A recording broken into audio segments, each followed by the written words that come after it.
Ya Allah, ini wabah adalah bagian dari pasukanmu.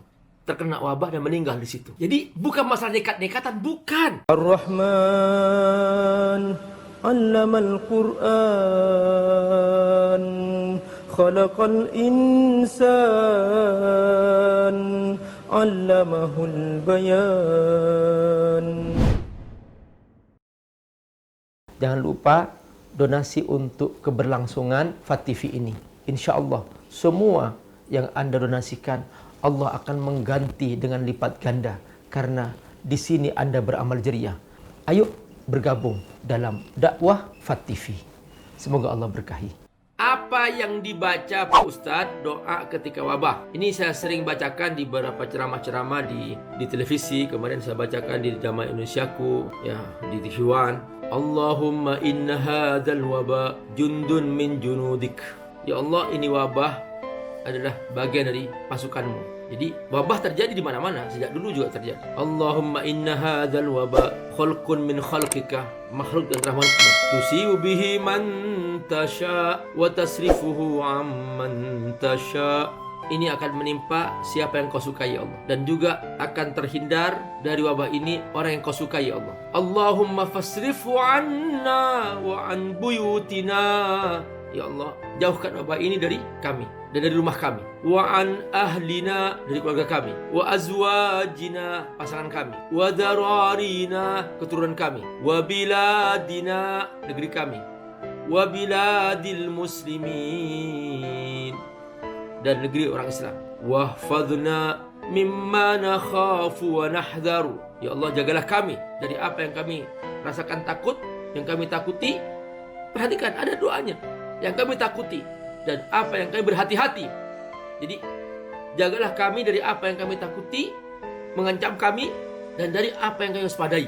Fa anta khairun hafidha, engkau maha baik dalam penjagaannya. Wa anta arhamur rahimin, dan engkau maha pengasih lagi maha penyayang. Sulit diatur Pak Ustadz, sulit dikondisikan Pak Ustadz. Jadi saat PSBB kurangi keramaian, malah berkerumun di pinggir-pinggir jalan, berkerumun di warung-warung, berkerumun di mal-mal, berkerumun. Sementara ke masjid dilarang Pak Ustadz. Nah ini sering kali dengan alasan begitu.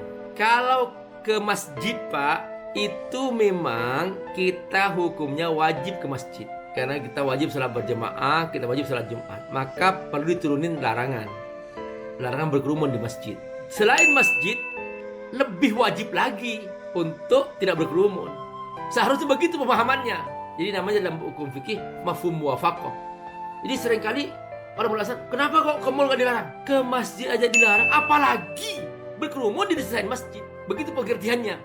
Tapi karena banyak orang nggak mau mengambil pemahaman ini dengan benar, akhirnya malah menimbulkan semacam ya kesalahpahaman tentang ini gitu. Yang ulama fatwakan itu memang ke tempat-tempat yang kita wajib datang. Ke masjid kita wajib datang.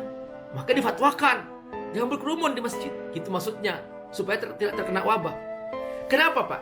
Karena kata Umar bin Khattab radhiyallahu anhu, al-waba'u kan-nar. Wabah ini seperti api. Waquduha an-nas. Bahan bakarnya manusia. Jadi dia tuh nggak nyambar binatang, enggak. Dia nyambar manusia. Maka sampai-sampai Nabi sendiri memerintahkan hindari kerumunan, diam di rumah saja. Shallu fi buyutikum, salat kamu di rumah-rumah kalian. Jadi bukan Nabi tidak mengerti keutamaan masjid, bukan Nabi tidak tahu keutamaan masjid. Masa Nabi nggak tahu keutamaan masjid? Nah ini yang seperti ini nih, fikih seperti ini yang perlu kita pelajari supaya kita tidak mencari-cari alasan kemudian untuk terus bertahan ngotot berkerumun dengan alasan kita beribadah. Bapak Ibu Allah, ada kejadian di Mesir itu pernah terkena wabah dan yang meninggal sudah ribuan. Akhirnya mereka berkerumun dengan membaca Sahih Bukhari sampai selesai supaya mereka dapat keberkahan dan terhindar wabah. Apa terjadi? Malah yang berkerumun langsung terpapar ribuan orang dan banyak yang meninggal. Jadi ini ikhtiar manusiawi. Seperti begini Pak, siapa yang makan kenyang, siapa yang tidak makan lapar. Jadi jangan kemudian saya nggak akan makan dah, saya ahli ibadah kok, saya ingin baca Quran terus nggak akan makan. Ya tetap lapar Pak. Saya membaca Quran tetap lapar. Kenapa? Karena sebabnya kita nggak ambil, kita harus makan. Jadi ini namanya sebab musabab. sunatullah. Nggak ada hubungannya mau kafir mau mukmin, sama saja Pak. Dia kalau nggak makan ya lapar, kalau makan ya kenyang. Sekalipun kafir kalau makan kenyang, sekalipun mukmin rajin baca Quran, kalau nggak makan ya lapar. Ya sama, sekalipun kita beribadah, kalau berkerumun ya bisa-bisa terpapar. Kenapa? Karena ini penyebabnya itu. Umar sendiri mengatakan itu. Siapa yang imannya itu melebihi Umar? Saya ingin tanya ini, imannya melebihi Umar. Ini Umar mengatakan kepada sahabat-sahabatnya, hindari, jangan masuk, jangan masuk. Sebagian sahabat masuk, ini sahabat masuk. Mu'adz bin Jabal di antaranya, datang mereka masuk. Karena kata mereka, takdir Allah terserah. Akhirnya apa? Terkena wabah dan meninggal di situ. Nah, jadi bukan masalah nekat-nekatan, bukan. Ini ajaran Allah, ini ajaran Nabi. Pahala sama Pak, gak berkurang. Bagi orang yang sudah terbiasa ke masjid, pahala yang sama. Jadi ini seperti ini sering didengar alasan-alasan begini. Seharusnya dipahaminya sebagai mafhum muwafaqah. Ke masjid aja di dalam berkerumun, apalagi ke mall, apalagi ke warung dan sebagainya. Assalamualaikum warahmatullahi wabarakatuh. Alhamdulillah, salatu wassalamu ala Rasulillah wa ala alihi wa sahbihi wa wala. Saudara-saudara, kami sekarang menghadiri acara aksi bantu Indonesia yang diprakarasi oleh ACT. Tahu nggak apa itu isinya? Ternyata isinya adalah sahabat Umi. Umi singkatan daripada Usaha Mikro Indonesia.